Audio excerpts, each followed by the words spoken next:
नमस्कार विद्यार्थी मित्रांनो, सायना नेहवाल यांची बॅडमिंटनमधून निवृत्तीची अधिकृत घोषणा तुम्हा सगळ्यांच्या कानी नक्कीच आली असेल। विद्यार्थी मित्रांनो, सायना नेहवाल ही भारतातील अनेक प्रसिद्ध खेळाडूंपैकी एक बॅडमिंटन खेळाडू आहे, जिने लंडन ऑलिम्पिक 2012 मध्ये कांस्य पदक मिळवून इतिहास रचला होता। विद्यार्थी मित्रांनो, भारताला ऑलिम्पिकमध्ये बॅडमिंटनसाठी पदक मिळवून देणारी ही पहिली भारतीय महिला ठरली।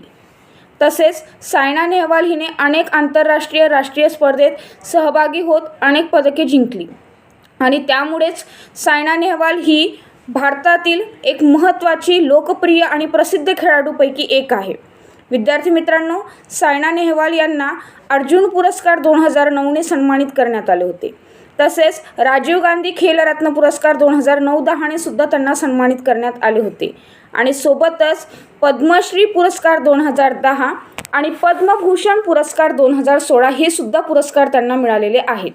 विद्यार्थी मित्रांनो, माहिती आवडल्यास लाईक करा आणि अशा छान माहितीसाठी चॅनलला सबस्क्राईब करायला विसरू नका।